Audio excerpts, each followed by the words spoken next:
What is rock bottom really?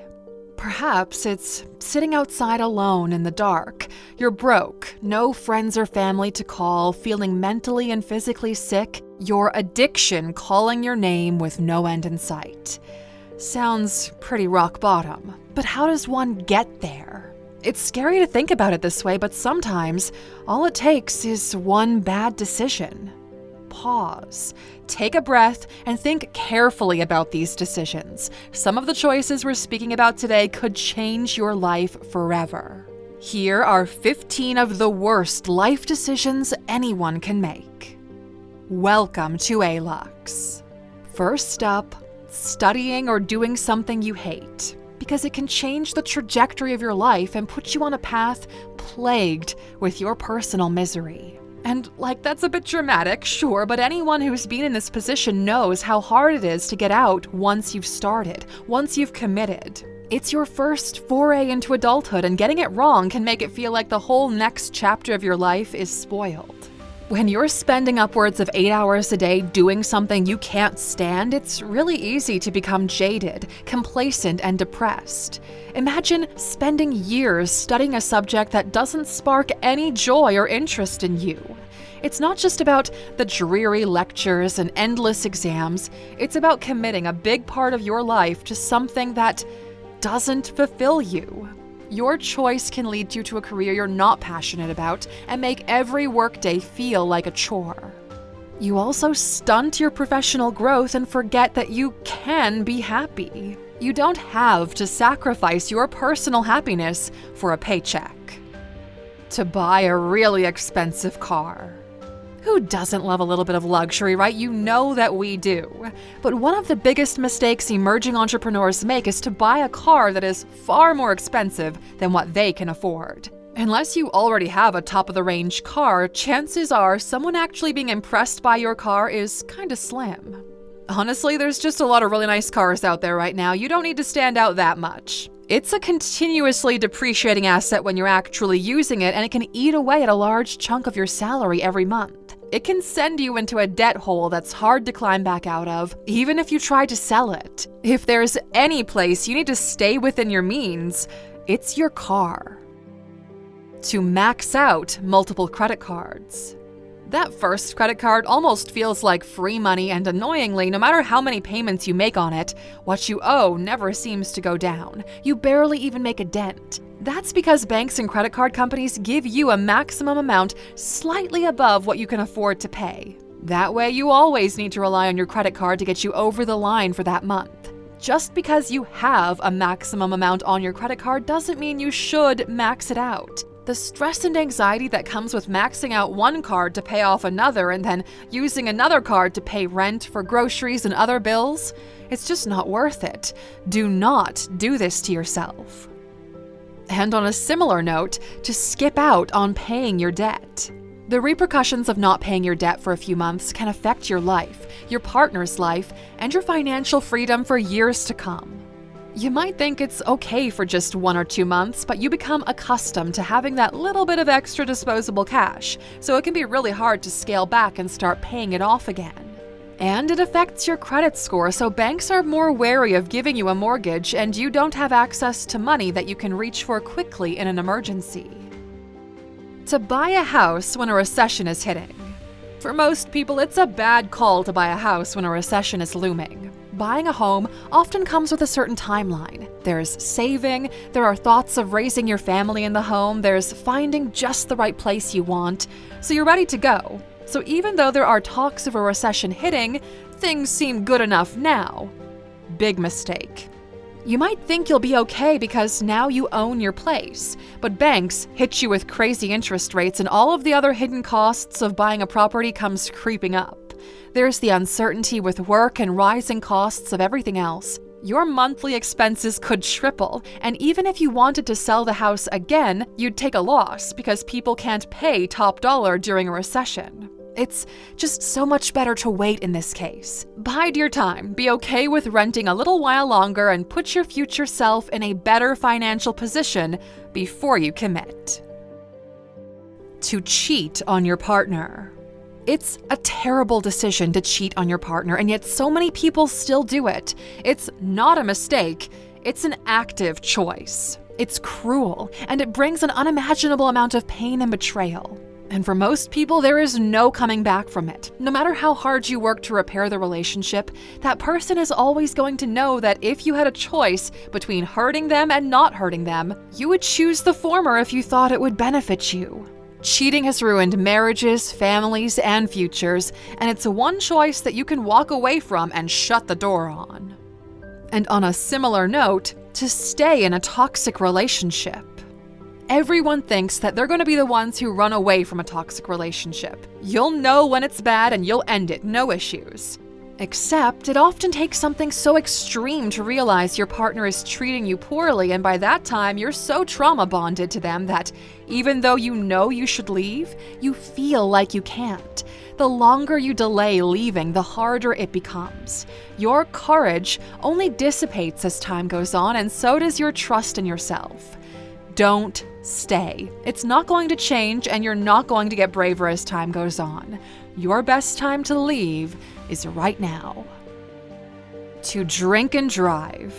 To put the kind of decision to drink and drive between things like terrible financial choices and relationship mistakes, it seems morally lopsided because this one has far more dire consequences than anything else we've mentioned. But it has to be spoken about. Far too many people still do it thinking that, hey, unlike the other drunk drivers that have hurt people, they're actually fine. They're not that intoxicated. But the truth is, it is not worth finding out how intoxicated you are. Get in an Uber, okay, or don't drink. Do anything else other than get behind the wheel of a car after drinking alcohol. To avoid visiting a sick or dying loved one. It's a bad call not to visit them. And some people might ask, why on earth wouldn't you? Well, for many people who come from difficult families, the decision to cut someone off isn't easy, but sometimes it's necessary. And for other people, well, sometimes other priorities just seem more important at the time. Work and family commitments, distance, and just life. A study revealed that for a lot of people, one of their biggest regrets is not taking the chance to say goodbye. Even if the relationship wasn't the greatest, even if you've been estranged. Our minds crave closure. When someone leaves before we get that, it's like a book that's unfinished. Something that you're never going to be able to fully read. Now, having said that, it's also a mistake to force yourself to forgive someone when they've hurt you. You can just get over that hurt and hope that by moving on, it'll all go away. If you force yourself to forgive someone before you're ready, if they end up hurting you again, you're going to lose all the trust and faith in yourself. You'll blame yourself for ignoring your intuition, and you're always going to be questioning who else might hurt you too. It'll be hard for you to let people close to you again. So you have to give it time, okay? When you're ready to forgive, you will know. To not take an emerging addiction seriously. Now, it's a terrible choice to not take an emerging addiction seriously, because addiction can and often will creep up on you. One minute you're having fun with your friends, the next minute they've moved out and you're still stuck there. It's hard to know where the line is between having fun and being a slave to an addiction. When people start telling you that they're worried about you, the knee-jerk reaction is to just brush it off, tell them it's fine. But by the time people start noticing that you've changed, you know that it's even worse than what they're seeing. That's your cue to get out and get help. And on that note, it is extremely detrimental to not seek treatment for your mental or physical health. A move like this never makes you stronger. We have this sort of push-through mentality where we think that pushing past mental exhaustion and physical sickness will mean that maybe at the end we'll feel better because at least you've accomplished something, right? But do you ever actually feel better at the end? No, you only feel worse, and you create this expectation for everyone around you that no matter how bad you feel, you can do what you need to, so nobody feels the need to step up and help. The more you do this, the more you're telling yourself and other people that this is okay. But it's not. It can lead to burnout, depression, anxiety, and full-on collapse. You need rest, And sometimes you need help. Living life like you're 18 when you're not. Living life as if you're 18 when you are not might seem like a dream life, but all you're doing is delaying responsibility. You can't avoid it forever, and when it eventually catches up to you, you're going to feel like you're caught in the trenches. Clinging to the carefree days of youth might seem tempting, but it's a trap that can stifle your growth and potential. Living as if you're forever 18 means missing out on the depth and satisfaction that comes with maturity. Embracing responsibilities in your personal life or your business ventures is what separates the dreamers from the doers, the players from the spectators. It's about evolving, adapting, and rising to the challenges that life throws your way. Living without clear goals or ambitions. Living without clear goals and ambitions leaves you feeling like you have no purpose. It makes life boring, stagnant, and disappointing. Imagine setting sail without a destination. Where are you going? And what are you actually doing? Well, that's life without clear goals. With clear, defined goals, every effort you make is a calculated step toward your version of success. Whether that's financial milestones, personal achievements, or the impact you wish to leave on the world, goals are the magnetic north to your compass. They keep you focused in a world filled with distractions, making sure that every move you make is a step closer to your true potential. And finally, not investing for retirement.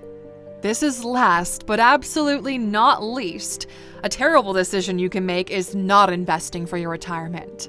Building an empire is only a part of the journey. Sustaining it well into the twilight years, that is where the real challenge lies. Retirement planning is about scripting the second act of your life, keeping things as golden and fulfilling as the first. It's about securing your legacy, indulging in passions that you've shelved, and enjoying your time, the ultimate currency. Retirement shouldn't be an afterthought. It's a key chapter in the story of your life, one that deserves careful planning and anticipation. Now, Alexer, if you've made some of these decisions and you want to backtrack, you can do that right now. No worries, it is not too late. There's always time for you to turn back, and the best time to do it is the moment you realize you've made a mistake.